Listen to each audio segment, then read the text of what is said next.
परमेश्वर को प्रणाम। प्रणाम परमात्मा स्वरूप सत्वदेव संयम जीवन के सहयोगी साथी मिलकर जिन्होंने हमारे जीवन के गमों को दूर किया। अनंत अनंतकारी परम पूज्य आदरणीय श्री अम्मा जी महाराज उज्जवल भविष्य तो जिन्होंने हमारा हाथ थाम कर हमें सद्गुरुओं के चरणों में समर्पित किया।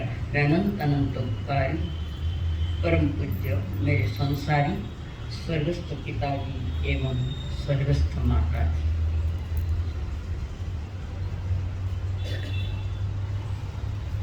सत्य का स्वरूप जानने के लिए आए हुए देवों प्रियो, आप सभी के भीतर में विराजमान भगवान आत्मा को मेरा प्रणाम।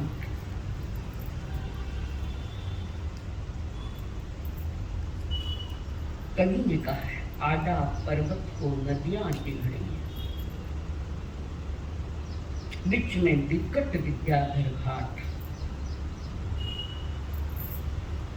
इन भव माये हो आए सकू नहीं, ले सुनित उठ अपूर्णा। आडा पर्वत हो नदियां अति घन, ये पर्वत कौन सा है? औंठा बनाओ पेड़ा करने जाओ, कौन सा पर्वत है? पोपटलाल सा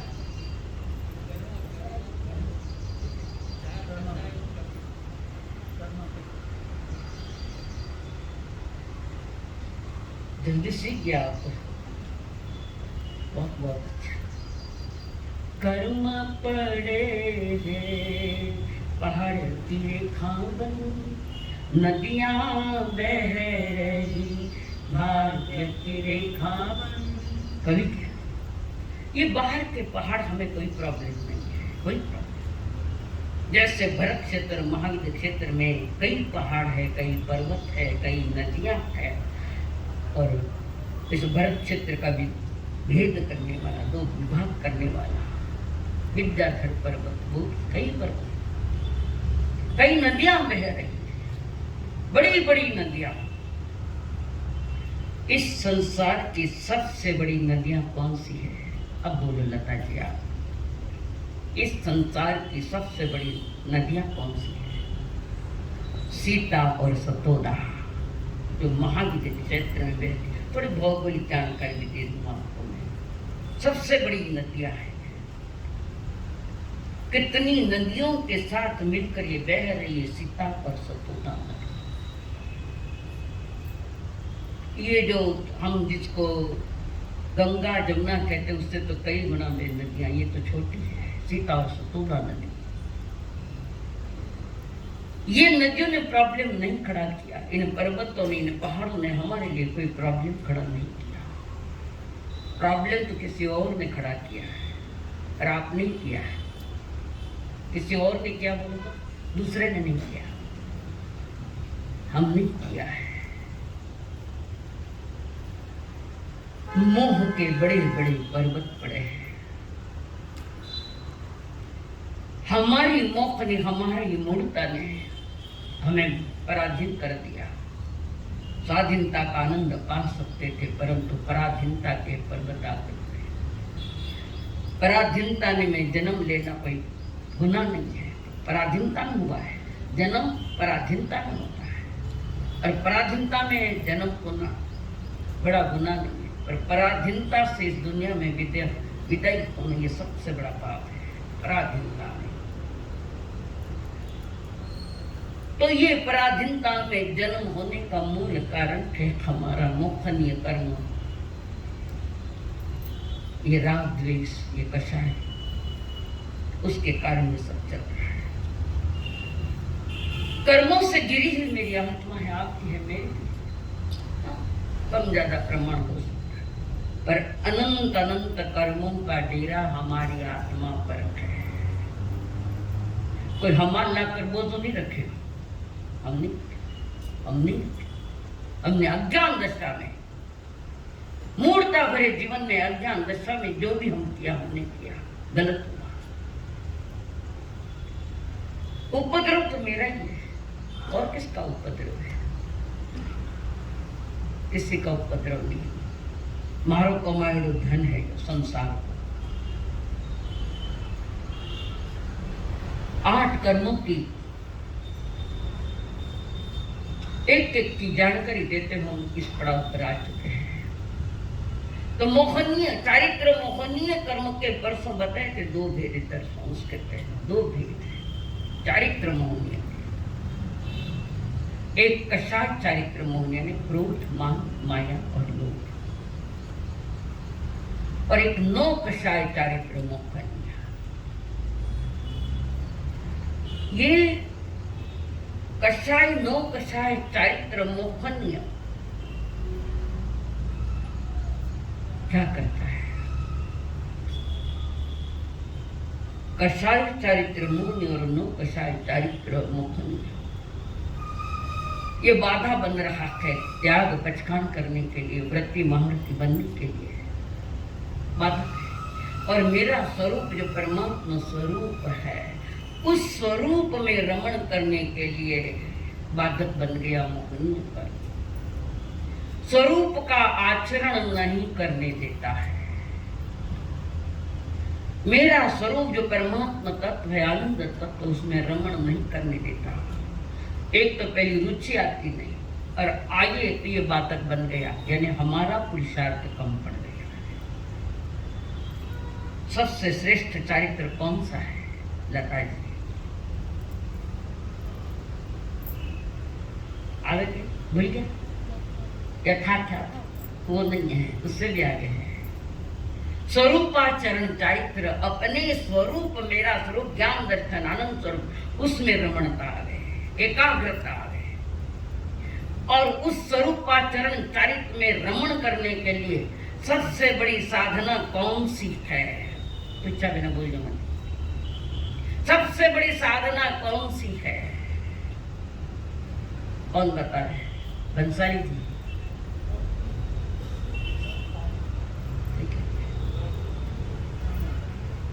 सबसे बड़ी साधना कौन सी है? क्या बोलिया? तब घर में तपस्या करी, झुकू तब के हो गए तो साधना करेगी। कुछ समय के लिए आहार भोजन त्याग करेगी। बोलो अभी, बोलो आप जल्दी।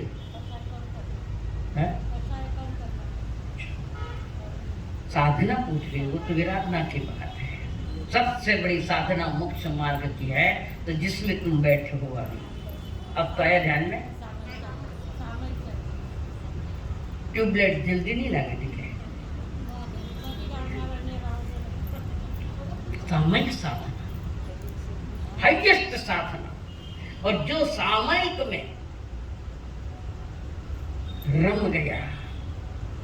सामयिक यानी ये बाहर की सिर्फ क्रिया का विषय नहीं है, ये तो है ही है, ये तो परहेज है, दवाई तो भीतर में है। कषायों को कम करता करता शांत चित्त भाव से मन को शांत करता है। सबसे बड़ा खतरनाक ये मन है। मन को जो शांत करके समत्व भाव की यात्रा करता है, वो हमारी साधना है। और उस साधना में जो बाधक बन रहा है, वो हमारा मोक्ष नियम है, जो स्वरूपाचरण चारित्र की साधना नहीं होने दे, प्राप्ति नहीं होने दे। ये मूल है, सारे कर्मों का मूल तो यही है, मोहनीय कर्म। इस मोहनीय कर्म की जो चर्चा चालू मैंने कही थी बीच 2-3 दिन पहले, हास्य है पहला, हास्य। दूसरा है रति। तो रति यानी क्या है? सजीव या निर्जीव, जड़ या चेतन, कोई भी पदार्थ हो, सकारण जानता अजानता, सकारण अकारण, उसमें राग भाव करना, राग भाव, अटैचमेंट, आसक्ति करना। बहुत खतरनाक है। नो कसाय इतना सीधा मत समझे इसको। आग लगन वाला तो यही है। चिमटा लेवे लालो कहते क्या दूसरा खन्ना मत गोड़ा चला सुना तो होगा धीरे से चिमटे भरे कषाय चाय और भड़कावे कषायों को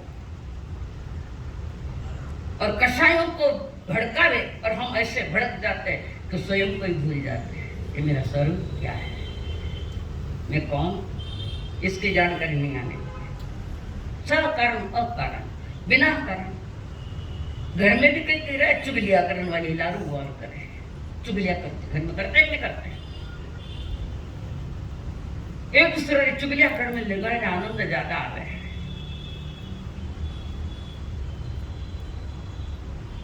निंदा चुगली 18 पाप स्थान है सारे भटकाने वाले।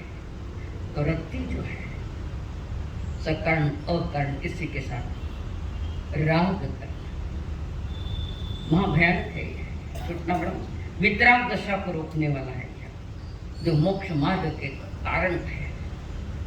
राग के उस पार रोकने वाला ये कर्म है। जैसे महाभारत में शकुनी तो बेटे की आग लगाओ, महाभारत में शकुनी था ना मामा कुटिल, अपने बहन के घर में पूरी आग लगा दी। भांजे को भड़काना, कौन है भांजा? दुर्योधन। फिर नाम दुर्योधन नहीं था, सुयोधन था। पर उसकी ये विचित्रता देखकर सूत निकाल जंदू लगा दिया है। ये दुर्योधन दुष्ट धन लेकर बैठा और मामा की बात सुनाता है। महाभारत में मूल हीन स्वभाव वाला है तो ये शकुनी मामा है, और ये कषाय भी शकुनी मामा थे। गिरे से आग लगा है, क्रोध को भड़काने वाला, मान माया लोग को भड़काने वाला। और इसमें जब जीव भटक जाता है,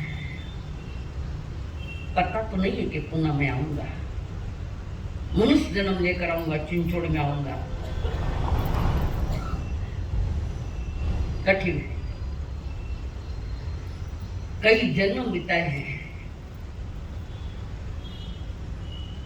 और पुनवानी जबरदस्त थी तो मनुष्य जन्म में आया, जिनवाणी का लाभ ले लिया हो, जिनवाणी सुन रहे हो।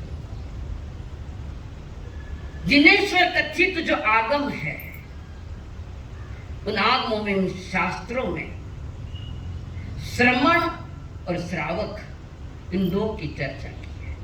श्रमण यानी साधु, श्रावक यानी गृहस्थी व्रती। श्रमण का अर्थ क्या है? श्रमण शब्द आगे तो बने वाला व्याख्यान में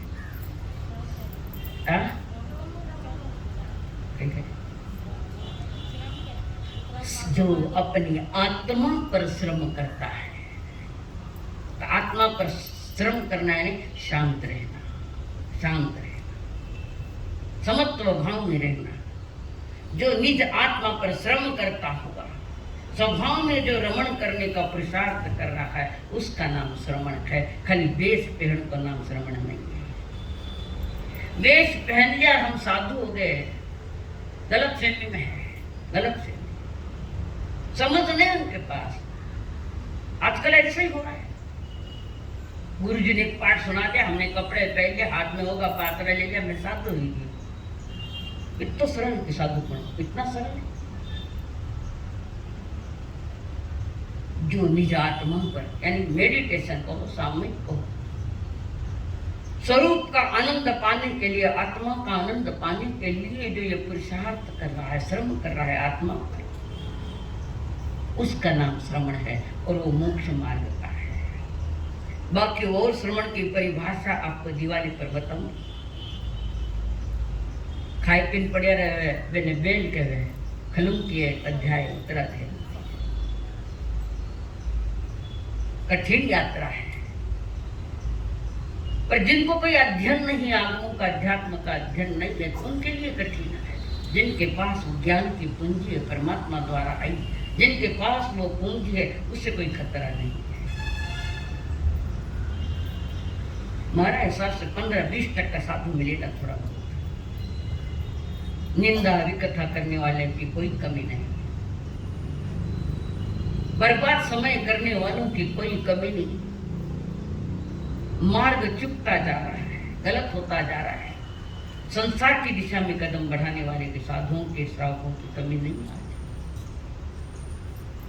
हमने अपना नुकसान कर दिया। माँ बाप की आज्ञा जिन्होंने दी, उनके आंसुओं की कीमत हमने नहीं की। संयम समझा ही नहीं है, लिया है। छोटे बच्चों नाग ने समझे कोई, सांप ने ये पकड़ दिया, या ऐसे ही है। जो स्वयं पर परिश्रम करता है वो श्रमण है, निज आत्मा। जैसे हमारे पुण्य श्राव भले ही महाव्रत नहीं लिए, पर दिनचर्या तो साधु जैसी थी उनकी। पुण्य श्राव एक श्राव साधु जैसी चर्या हो सकती है क्या? हो सकती है। उत्तराध्याय सूत्र में परमात्मा ने फरमाया, संत्य गहिम भिक्खुम गारथा संयम उत्तर गारथेन सदेह सहावो संयम। परमात्मा ने कहा, अहो आर्य इंद्रभूति, एक एक साधु से भी एक एक श्रावक बड़ा होता है, और एक एक श्रावक से एक एक साधु भी बड़ा होता है। कौन पतन की ओर है कह नहीं सकते, और कौन उत्थान की ओर है कह नहीं सकते। श्रावक भी हो सकता है। कहीं है प्रमाण तुम्हारे पास? किसके पास है प्रमाण इसका? 10 उपासन दशा। जिस समय गौतम स्वामी दर्शन देने के लिए गए थे, आनंद श्रावक 10 श्रावक का तुमको पढ़ने योग्य पढ़ना चाहिए तुम्हें। थानो ढीला पढ़, मैंने सादा ने भी ढीला कर दिया। ओ हकीकत है, गलत हम भी आते इसमें, जो है वो है। आनंद श्राव को दर्शन देने के लिए गए तो आनंद श्राव जागृत है, आंख बंद है तो भी जागृत है। हमारी आंख खुली है तो भी सोए हुए हैं, कारण संसार को देखते फिरते। तो वहां वे प्रमाण है। आनंद श्रावक जी ने वंदन करके कहा, गुरुदेव मैंने इतने इतने समंदर और इतने इतने ये दिखे पहाड़ देखे, मैंने देखे 7 समुद्र पार के भी बातें करके देखे हमने। गौतम स्वामी ने कहा, ऐसा श्रावक देख ही नहीं सकता। गड़बड़ा गए गौतम स्वामी, गड़बड़ा गए। मैंने इतनी इतनी दूर की बातें देखी, अनुभव में आएंगे मेरे, ज्ञान में आएंगे मेरे। और गौतम स्वामी ने कहा, नहीं हो नहीं सकता श्रावक को। क्यों नहीं हो सकता? ग्रस्त लिंग सिद्धा भी तो दिया तुम्हारे यहाँ सत्यनारायण। ग्रस्त में रहते हुए सिद्ध होने वाले। और उसके बाद आनंद श्राव के लिए, गुरुदेव हमारे सत्य को झुटलाने का तुम्हें प्रायश्चित आएगा, मुझे नहीं आता। श्रावक की भी इतनी औकात है, मुझे हुआ तो कहते नहीं, प्रायश्चित तुम्हें लेना पड़ेगा। मैं नहीं, कारण मैंने तो देखा ही, अवधि ज्ञान था ना उनके पास, एक अवधि तक देखना मर्यादा, बड़ा लंबा चौड़ा है वो भी। गौतम स्वामी आए, प्रभु ने कहा, अहो आर्य इंद्रभूति, इसी कदम से वापस जाओ, आनंद श्रावक से क्षमा याचना करो। आनंद श्रावक को अपना ज्ञान हुआ है। एक एक ग्रस्त भी साधु से आगे होता है, ऐसा मैंने देखे, ग्रस्त भी देखे। मैं वैराग्य अवस्था में वो मुझे पढ़ाते थे, क्या ज्ञान था, क्या उनका जीवन था, क्या चारित्र था। साधु भी फीके पड़ जाए।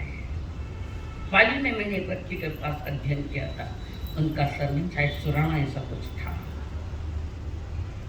उनके जीवन की चर्या देखे तो साधु उसके आगे कुछ भी नहीं है, कुछ भी।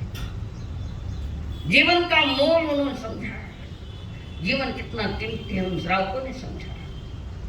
आजकल तो न साधु समझे न श्रावक समझे। इसलिए ये भी कारण है कि आज के युवकों को वो अच्छा नहीं लग रहा, इसलिए आते ही नहीं है। क्या दाम माना में बिना में कई फर्क है। देखो युवक, आप में हमारे में क्या फर्क है? बोलते कारण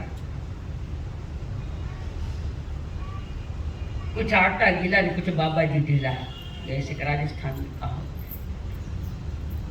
तो प्रभु फरमा रहे हैं, एक एक साधु से एक एक श्रावक ऊंचा होता है, एक एक श्रावक से एक एक साधु ऊंचा होता है।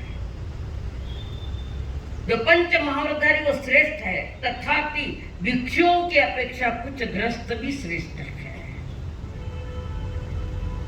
क्रांतिकारी बात करी, महत्वपूर्ण बात करी, बड़ी क्रांति के सूत्र दिए। जीवन में क्रांति हो और शांति प्राप्त हो, ऐसे सूत्र है क्या? हम आश्चर्य करते हैं, हमें पता ही नहीं कुछ बातों का, तो आश्चर्य तो करेंगे आप। आश्चर्य जैसा कुछ नहीं। कुछ चंद साधु भी श्रावकों से श्रेष्ठ, कई श्रावक साधुओं से श्रेष्ठ बन गए हैं। जितनी साधु को प्रभु ने मान्यता दी, तो श्रावकों को भी उतनी मान्यता दी है कि श्रावक कमजोर नहीं है, पर कमजोरी लेकर बैठ गया तो नहीं जा पाता है। साधु और श्रावक का क्या मापदंड है, क्या समझ पाएंगे कि कौन साधु, कौन साधु? जो संयम के प्रति सतत जागृत है। आचाराम सूत्र के पहले अध्याय में मुनिगणों से या जागरण थी, जो आत्मा के प्रति जागृत है। मुनि की काया सोती है, आत्मा जागती है। चतुदय गुरु सोएड़ा, दोनों तरफ काया सोती अलग चीज है। साधन में काया थक जाते तो मुनि सोते, पर आत्मा के प्रति सतत जागृत है, और उस जागरण का नाम है वितराग पथ। उस जागरण, एक बच्चा लड़ रहा है, संयमी जीवन को मापने का क्या दंड है, श्रावक को भी मापने का क्या लक्ष्य है, क्या है? हमारे पास कौन सा मानदंड है, कौन सा थर्मामीटर है हमारे पास कि हम पहचान सके? नहीं पहचान, केवल जानते हैं, उनकी आत्मा जानती है, केवल जानती है। ऊंचे से ऊंचे सोपानों को प्राप्त करता है। सोपान यानी गणस्थान की यात्रा। 14 सीढ़ियां हैं, 14, जिसको गुणस्थान कहते हैं। इस विषय को अभी बीच में नहीं देखो। एक साधु अपनी भाव दशा में विकारों के दलदल में फंसा हुआ होता है। विकार, साधु तो बन गया, पर अंदर में सारे कषाय लेके बैठा। विकार भाव है, राग भाव है, अशुभ परिणाम में अशुभ भाव दशा है। दिखने में तो बाहर से साधु है, पर भीतर में उसकी भाव दशा में पतन के कारण लेकर बैठा। धन पे दिखे हुए मिले। और एक श्रावक होते हुए अपनी भाव दशा में रत्न तरह की साधना करता है। भाव दशा, सारा खेल परिणामों का है। सारा खेल ये मन के खेल है। मन पर संयम नहीं है, मन पर असंयम है तो बिगड़ी हुई भाव दशा में साधु है। सुधरी भाव दशा में एक श्रावक है, और सुधरी भाव दशा में एक साधु है, और बिगड़ी हुई भाव दशा में एक श्रावक भी है। नाम श्रावक है, और आज तो नामधारी श्रावक है, मोक्ष मार्ग के श्रावक है ही नहीं। साधु का ठिकाना नहीं तो श्रावक ने कहीं नाम रखा। ये पवित्र संघ है प्रभु महावीर का, साधु साध्वी श्रावक और श्रावक। मोहनीय कर्म रूपी कीचड़ में फंसी हुई मेरी आत्मा अभी तक समझ नहीं पाई कि मुझे किस दिशा में चलना है, मेरी भाव दिशा में मुझे किसको प्रकट करना है। सारा खेल भावों का है, परिणाम जो बाहर से दिखाई नहीं देता। बाहर तो बहुत अच्छा दिख रहा है, जैसे पीछे बताया तंदुरी मछ, भाव दिशा में तो मछलियां पकड़ने का है। ये एक भी नहीं छोड़, मिली एक भी कौन हने कहीं मिले संसार में। क्या मिला तुम्हें? चिंतन करो। जिसके लिए मैं परमात्मा की ये पवित्र वाणी पवित्र कंठ से सुन रहा हूं, तो सुनने तक मैं सीमित हूं या उसके आगे मैं चिंतन मनन करता हूं। छोटी छोटी बातों में बहुत भूले हो जाती है। बात छोटी नहीं, हम छोटी समझते, बात छोटी नहीं बड़ी, हम भूल जाते। हमारा मन इधर उधर घूमता ही रहता है, पता नहीं कहाँ कहाँ जाता है। चाटे सुना मन से, बड़ा मन का खेल है। वितराग मार्ग त्याग की भूमिका पर तुला हुआ है। वितराग मार्ग भोग की भूमि पर, भोग की तुल्ली पर के संसार टिका है। वितराग मार्ग तो त्याग के में, त्यागे सो आगे। मेरे खाओ त्याग के जो चाहो आराम, मेरे खाओ त्याग के जो चाहो आराम। इन भोगों में क्या धरा नकली दांत बादाम। ज्ञानियों ने संसार को कीचड़ के समान देखा है, संसारियों ने, और ज्ञानी देखते ये कीचड़ है, कषायों का कीचड़ है, सामान्य। बाहर का कीचड़ तो दिखाई भी देता है, शरीर को बचाते हैं, कपड़ों को बचाते हैं, हाथ पांव को बचाते हैं, कीचड़ है। तुम्हारी आत्मा को कब बचाओगे इस कीचड़ से, मोहनीय कर्म के कीचड़ से? इस मन पर कब कंट्रोल होगा? कब होगा? ज्ञान का अंकुश लगे। बाकी सब ज्ञान है, आपको कुदरत ज्ञान तो नहीं है ये दशा। और मन भटकता फिरता है, भटकता फिरता है। ज्ञानी जन कह रहे हैं, महापुरुष बड़ी अच्छी बात कह रहे हैं। उन्होंने जो कहा कि रे मन तो शांत हो जाए, क्यों थोड़ी रहे, यूं थोड़ी मन शांत हो जाए। उसको ज्ञान का अंकुश लगाना पड़ेगा और आत्म जागरण करना पड़ेगा। आत्मा का जागरण। हे मानव रे जागे न क्यों, सोएगा कब तक तो यूं। जो भी है बस यही एक पल है। हो मानव रे जागे न क्यों, सोए कब तक तो यूं। ते जागता सुतरा, जोर बोलो, जागता हो कि सुतोड़ा हो? हाँ? आंखों से जागना कोई जागना थोड़ी। कुंभकर्ण तो 6 महीनों जागतो थे, कहना क्यों जागया को निहाल। कुंभकर्ण भी 6 महीने से जाग जाता है। हमारी तो सोने की यात्रा ने विषयों के साए मोह की राहों, विषयों के साए में मोह की राहों में जीवन ये बीता है।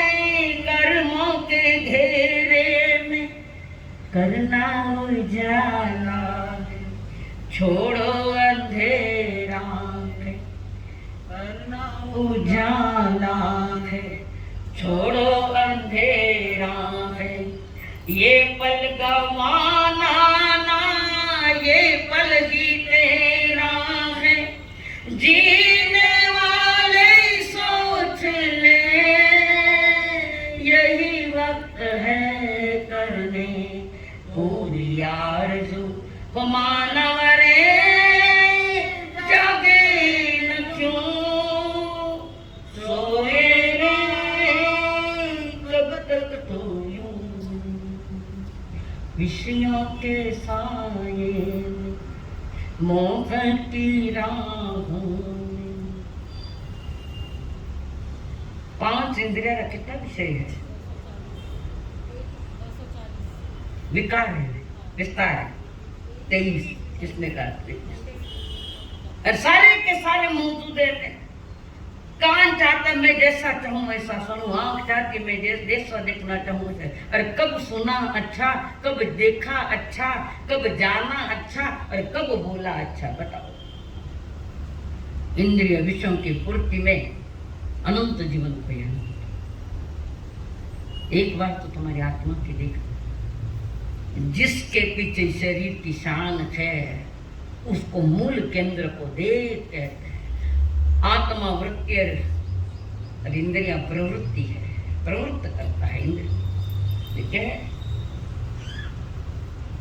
ये कर्म भूमि। आनंद जी कर्म भूमि किन्हें कह रहे हैं? जल्दी बोलो। अशोक जी पीछे राजू, और बता रहे है? कैसा कर्म? कर्म तो चारी गति के जीव कर रहे हैं, चारी गति के जीव तुम कर्म भूमि के थोड़ी।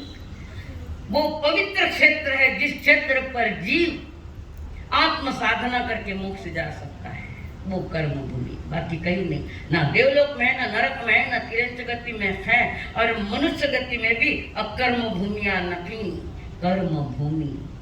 कर्म बहुत थोड़ी कर्म भूमि के जीव, बहुत क्या ये कर्म भूमि है जौहर की रेडी है, चाहने वालों ने चारों गत छेदी है। तन मन को आजादी, तन मन को आजादी, पराक्रम पुरुषार्थ की। तन मन को आजादी, पराक्रम पुरुषार्थ की। चिंतन की शक्ति भी सत्संग ने दे दी है, शाश्वत सुख की लालसा यही जन्म में होती पूरी आरज़ू। आगे की सोचे न क्यों, पीछे की सोचे न क्यों, राही रे बस यही एक पल है। किसो पल? यही पल। पल बोल तो कितना? एक समय, एक समय कीमती है। मैंने कहा खुदा से, मैंने कहा खुदा से एक पल उधार दे। इतना दिया तो करो कहीं नहीं, तो भीख मांगे एक पल उधार दे। मैंने कहा खुदा से एक पल उधार दे। खुदा ने कहा जो खर्च किए उसका हिसाब दे पहले। समझ में? मैंने कहा खुदा से एक पल उधार दे। खुदा ने कहा जो पहले खर्च किए उसका हिसाब दे। मैंने कहा खुदा से मैं पागल हूं। मैंने कहा खुदा से मैं पागल हूं, तू पूछता क्यों है? मैंने कहा खुदा से मैं पागल हूं, तू पूछता है क्यों?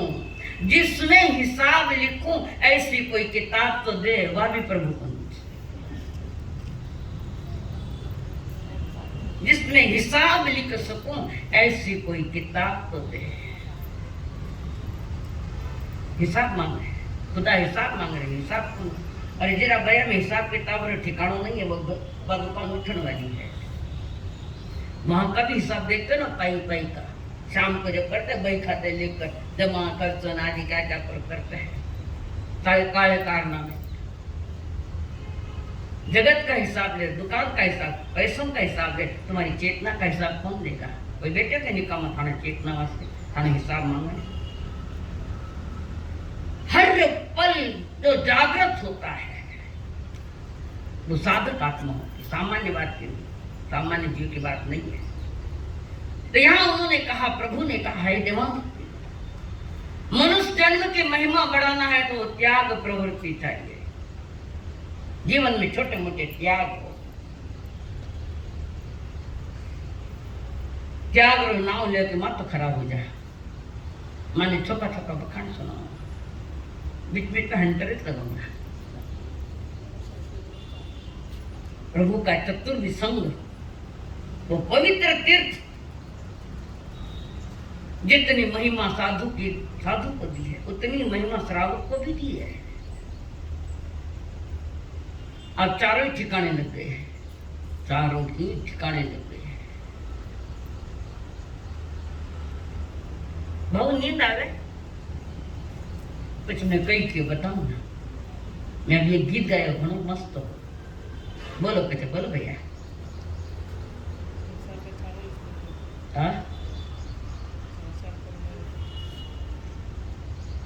मैं घड़ी आगे चली गई, चिल्लारे पड़ गए। ग्रस्तों को भी इतना ही महिमान्वित किया जितना साधु को किया है, और दोनों तरफ त्रैव की बातें हैं। त्याग तो श्रवण भी करता है, त्याग गृहस्थ भी कर सकता है। गृहस्थ के किए गए त्याग छोटे छोटे थे, जिसको अणुव्रत कहते हैं, छोटे छोटे नियम मर्यादा में लिए गए हैं। साधु के लिए अखंड है, कोई मर्यादा नहीं, अखंड है। और जो श्रावक वृत्ति बनकर अपने वृत्तियों की रक्षा करता है, व्रत की रक्षा करता है, हो सकता है उसके भीतर के परिणामों में वो साधु हो। व्रत किन के व्रत? मर्यादा युक्त जीवन जीना, मर्यादा युक्त जीवन जीना उसका नाम है व्रत। एक विधि पूर्वक जीवन जीना वो है व्रत। एक जागृति के साथ स्वयं की आत्मा को संभालना वो है व्रत, उसका नाम है चारित्र। और इस चारित्र मोहनी ने मनुष्य को बर्बाद कर दिया। उसने क्या? हमने झेर तो नहीं खाया, दूसरों को खरीद। श्रावक के लिए 5 अनुव्रतों की चर्चा है। 5 कौन सा बहु? 5 अनुव्रत। आनंद गिरबाजी में बैठेगा बम्बो ना? हाँ वो। उम्र कितनी आपकी? कितना संकार व्याख्यान सुनिया? अणुव्रत नहीं मालूम। अणुव्रत जो हमारे छोटे छोटे महावीर जी ने श्रावकों के लिए, परमात्मा की सारी जीवन दृष्टि जो 3-5 व्रतों पर टिकी है। छोटे है तो श्रावक, और छोटे छोटे पछाड़े तो श्रावक, और बड़े बड़े प्रत्याख्यान है, पूर्ण है तो वो है साधु श्रमण। जो मुक्ति का आधार है, व्रत महाव्रत त्याग पचकान मुक्ति का आधार थे हमारे। हम तो मुक्त होना ही नहीं, तो मुक्ति का आधार है लेन कराते। पहले घर में पसार और कुछ पसार कषायों का पसारा बिल्कुल में पड़ा है। अणुव्रत या व्रत के रूप में परमात्मा ने बड़ी सुविधा दी। जो पूर्ण पुरुषार्थ कर सकता है, स्वयं के प्रति जागृत है, तो के महाव्रत देंगे। वो महाव्रत हजारों आते हैं, कोई खड़ा हो जाता है, गुरुदेव हमें साधु करना है, महाव्रती बनाओ। तो प्रभु के पहली देशना जो खाली गई, उसका कारण किसी ने व्रत नहीं लिए थे। मनुष्य नहीं था, ये बात हो ही नहीं सकती है। मिनक को नहीं हो, मिनक को नहीं हो, कटकट गई हो मिनक। मनुष्य था, पर किसी ने त्याग प्रत्याख्यान नहीं लिया, वाणी खाली गई। और इसके बहुत सारे कारण हैं।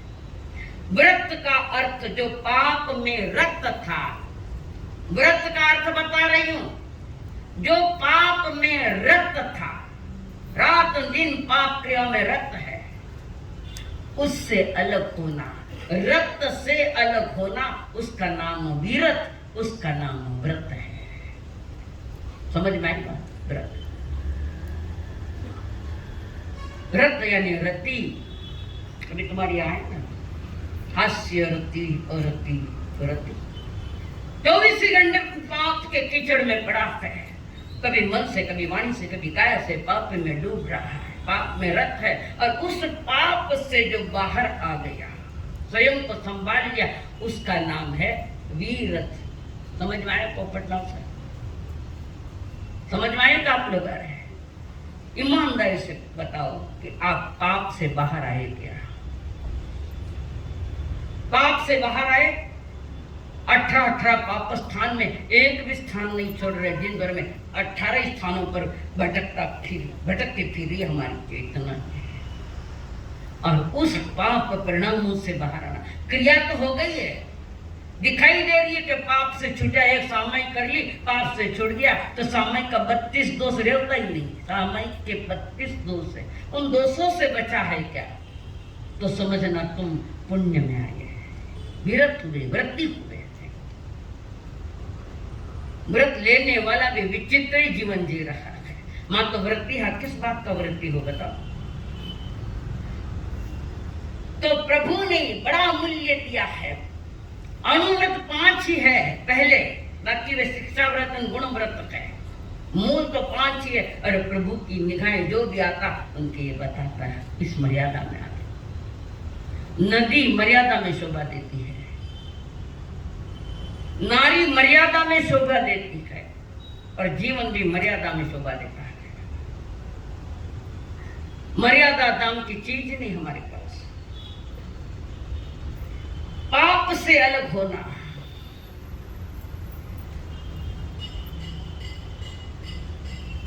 वो है निज आत्मा में रमण करना। जैसे कमल की पंखुड़ियां कीचड़ से ऊपर आ जाती है, इस देश में कमल का महिमा है, कमल का मूल्य है। महापुरुषों को भी कमलवत समझा है। 25 नंबर की गाथा में आता है, जो कीचड़ से मुक्त होना चाहते हैं, प्रभु कहते हैं वो रति पास से अलग हो रहा है। रति से अनाकरण किसी पर राग करना। दो सगे भाई, भवदेव और भावदेव, सगे भाई। बड़े भाई ने, भवदत्त ने वैराग्य सहित चारित्र ले लिया, महाव्रती बन गए। ये बड़े महाव्रती बन गए बड़े भाई, छोटा भाई नहीं बन पाया। बरसों बाद भवदत्त ने सोचा कि जहां से मैं निकला हूं वहां भिक्षा के लिए जाऊं, भिक्षा के लिए।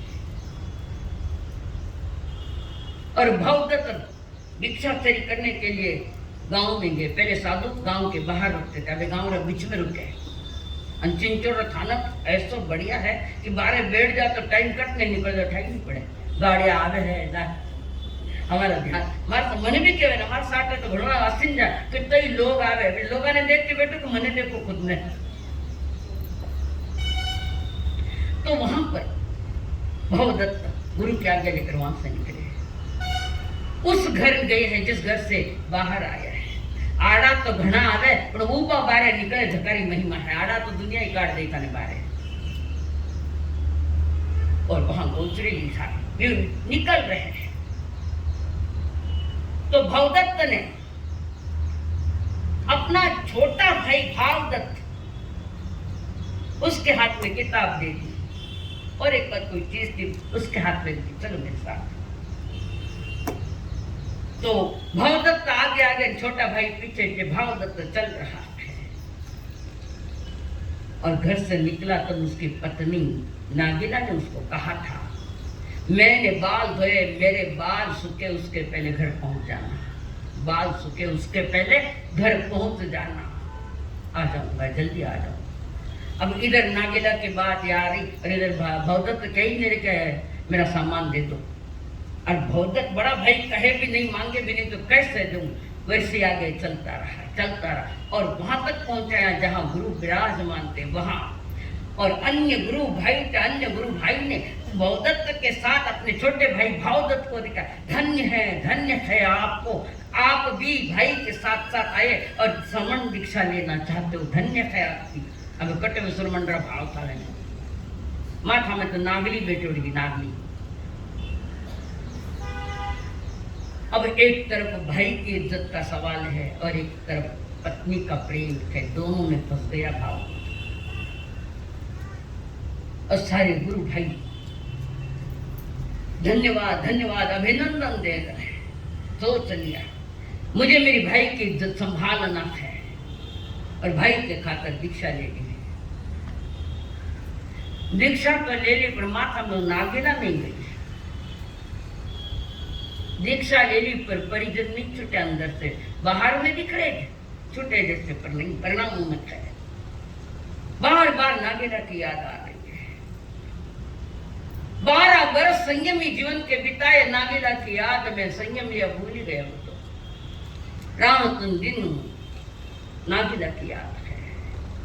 वर्षों बीत गए, 12 वर्ष। अब उस बड़े भाई जिसका स्वर्गवास हो चुका, अब तो मुझे कहने वाला कोई नहीं है, अब मैं जाऊं।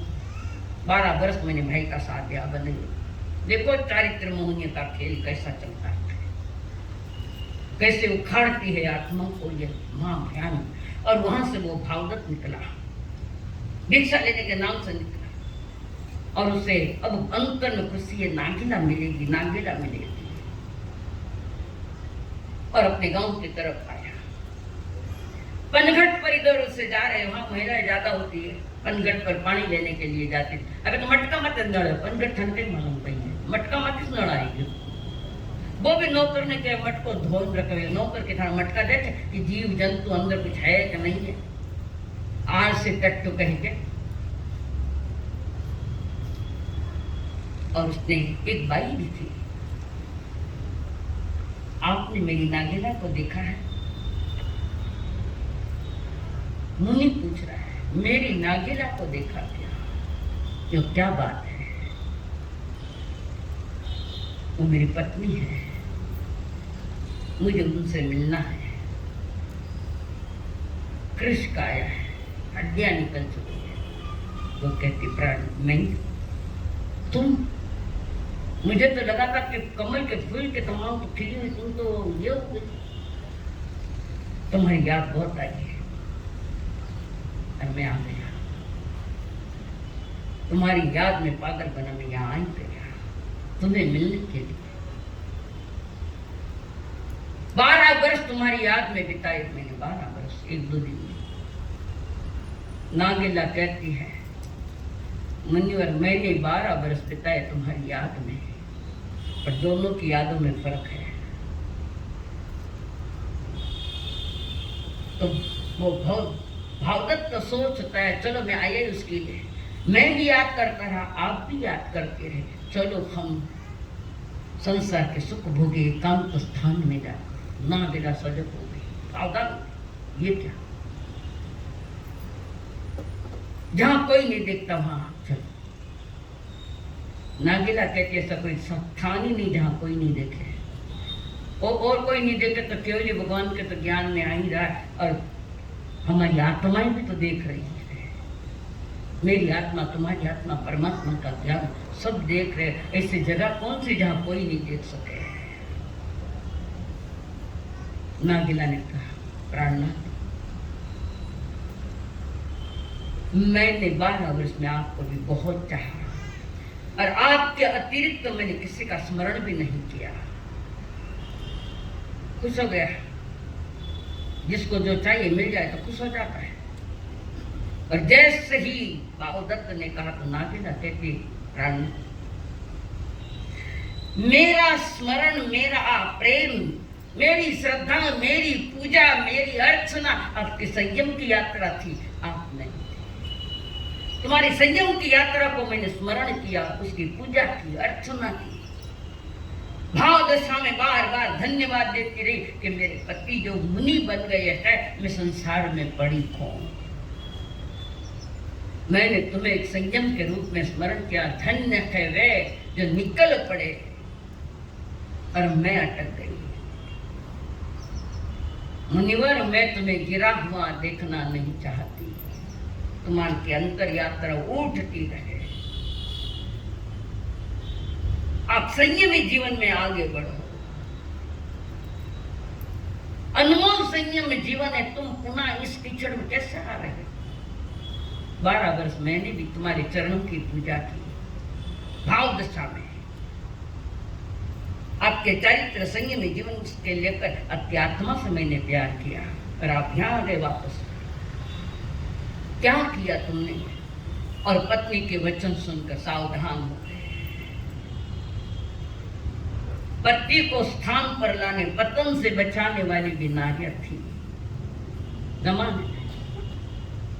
पतन के मार्ग पर जाने वाले पुरुष को बचाने वाली नारियां राजमती नहीं है, 10वीं तारीख में देवर जी को बचाया।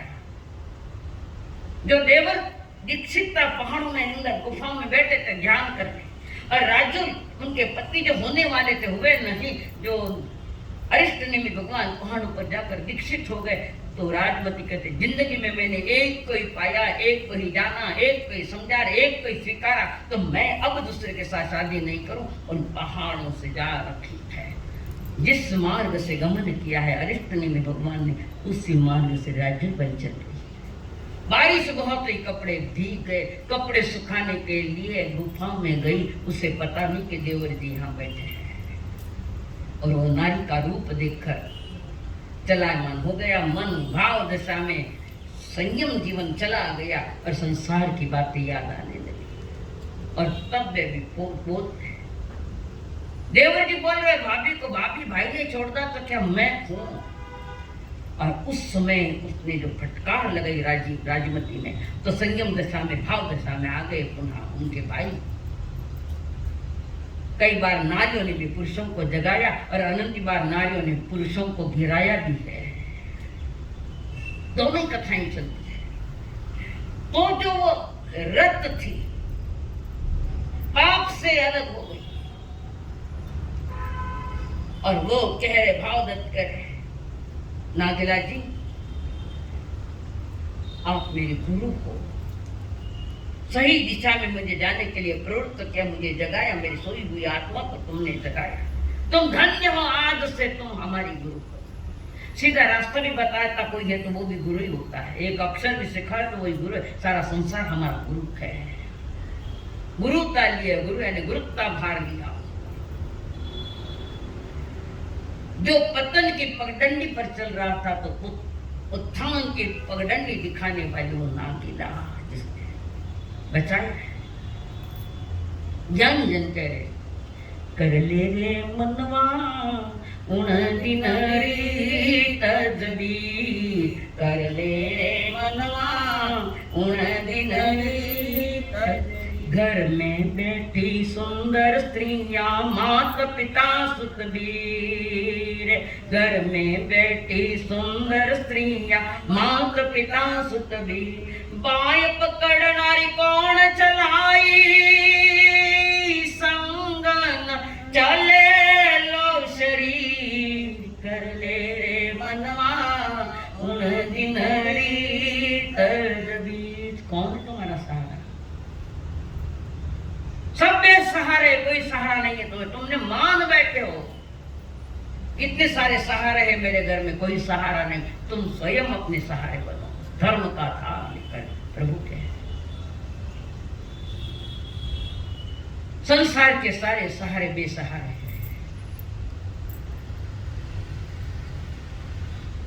उस नारी को पकड़ कर बैठा था यह हमारा बंजारा।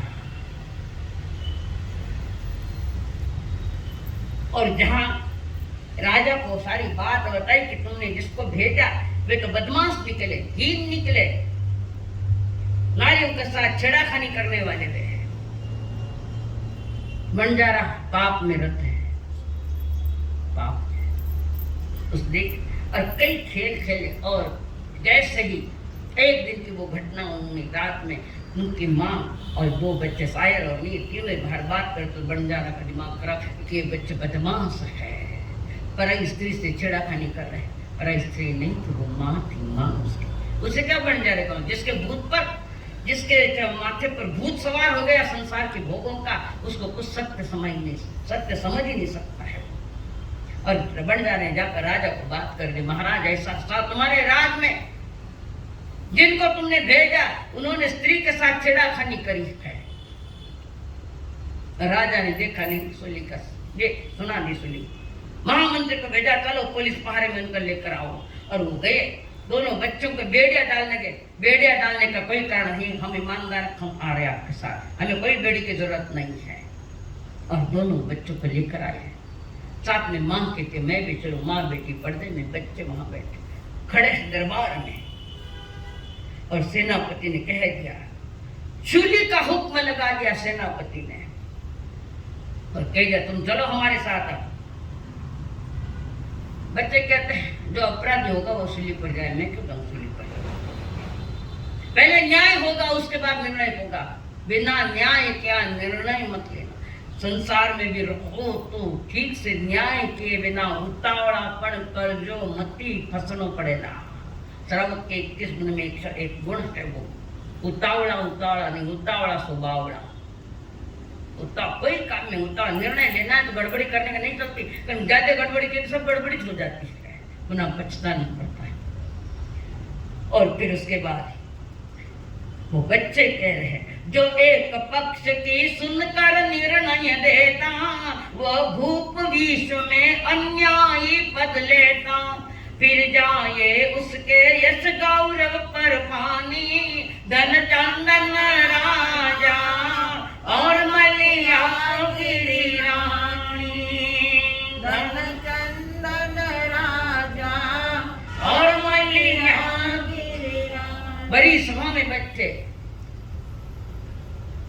शेर के बच्चे, शेर के। और वो उसी भाषा में बोल रहे हैं, महाराज एक पक्ष की बात सुनकर तुम निर्णय देते हो तो तुम अन्यायी राजा है।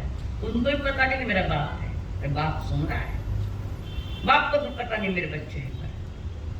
एक पक्ष की सुनता है जो, उसको कहते हैं पक्षाघात, पैरालिसिस हुआ है, आधा हिस्सा है पैरालिसिस। दोनों पक्ष के सुनने के बाद निष्पक्ष निर्णय देना ये मनुष्य जाति के लिए गौरव का विषय है। दोनों ही पक्ष सुनना और फिर निर्णय भी निष्पक्ष देना समझदारी की बात। और बच्चे के तुम अन्य राजा हो और ऐसा काम तुम करते हो तो दसों दिशा में तुम्हारे जो यश गौरव गाता है, यशो कीर्ति सही कलंक लग जाएगा उसको। हम तो इन सेना से और इन सेनापतियों से, तुमसे तो तिल भर भी नहीं भय खाते, कोई डर नहीं हमें। डर किसको? पाप करे जगाने। जो पाप करता है तो उसको भय है। जो पाप से बाहर आए, निर्भय हुआ तो वो धर्म है, धर्म निर्भयता देता है।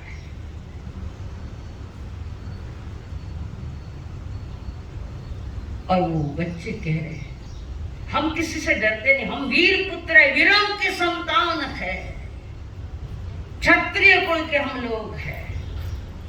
अगर हमारा अपराध सिद्ध हो जाए तो हम सूली भी लेने को तैयार हैं। तो अपराध अगर हमारा है हम स्वीकार करते हैं और फिर राजा तुम हमें सूली दे सकते हो, अपराध सिद्ध करो, अपराध सिद्ध करो। और इतना मोटा अपराध करने वाला कसाब ने भी फांसी नहीं, कितना बरस लगाई को कसाब था ना 26/11 बॉम्बे।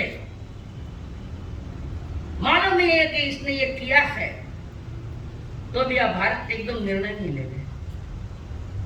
कितने वर्ष तो जेल में पड़ा रहा, करोड़ों रुपए की, जिसके पीछे निर्णय सही हुआ।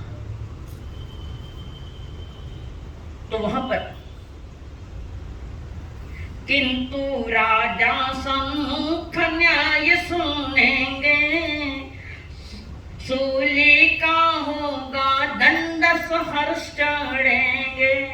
यहाँ से सीधे नहीं जा सकते कुर्बानी, धन चंदन राजा और मलिया गिरिरानी, धन चंदन राजा और मलिया गिरिरानी।